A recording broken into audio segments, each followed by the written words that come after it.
What's going on, guys? It's Brandon back here again for a long overdue video. A video that should have been up earlier, but my camera would not work for days, so it's going up now. And Merry Christmas. It was just Christmas Eve. It's now 1:14 on Christmas Day. I celebrate on Christmas Eve, so really Christmas Day is my chill day.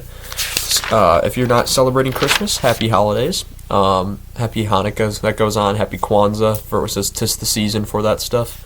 So my brief education on other versions of other cultural traditions around this time of year is that's really the most I know about it.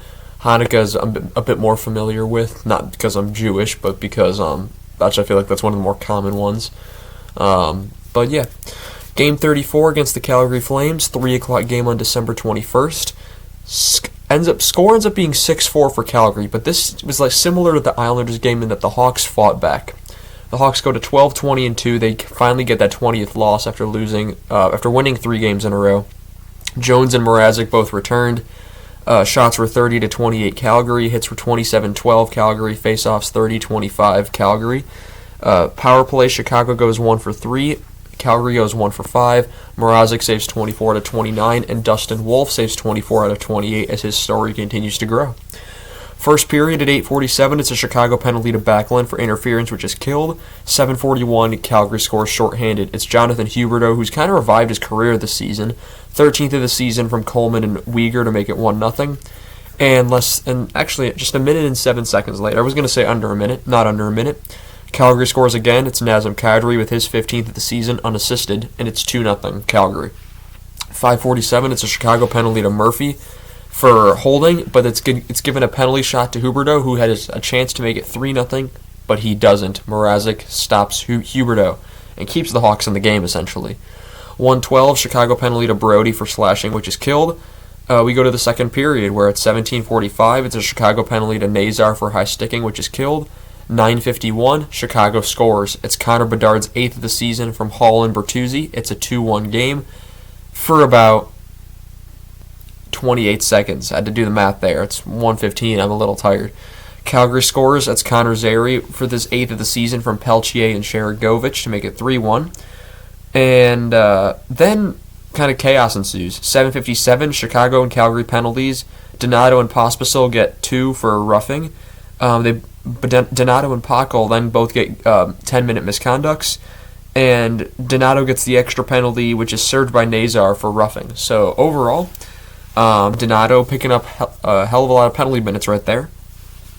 7:20 then, Calgary scores on the power play. It's Matt Coronado with his 9th of the season from Huberdeau and Zary. It is a 4-1 Calgary lead.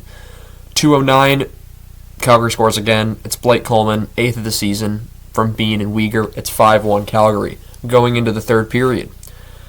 Third period's where this game changes. 19:03, early in the third, not even a minute in, Tyler Bertuzzi brings him within 3, his 9th of the season from Bedard and Hall to make it 5-2.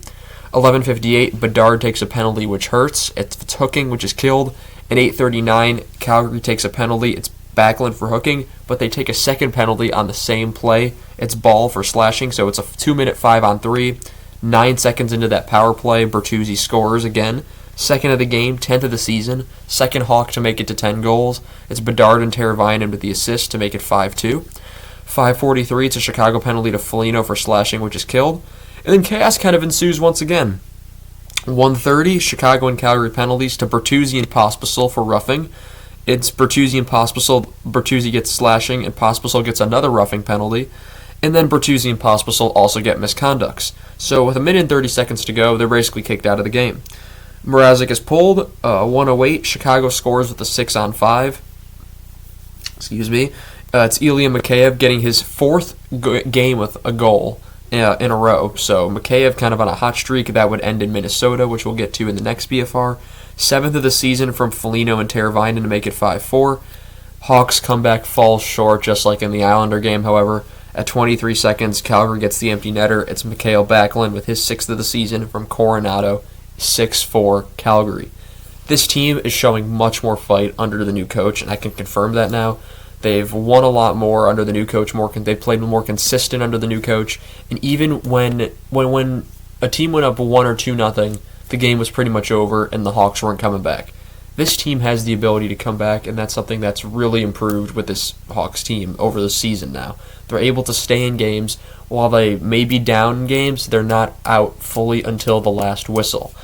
Anyway, guys, I want to thank you all so much for watching. Next BFR, I'll probably be out tomorrow. I want to make sure I catch up on that as well. Hopefully my camera doesn't take 3 days to work again, because I like getting these BFRs out on time. Anyway, guys, thank you all so much for watching, and once again, happy holidays.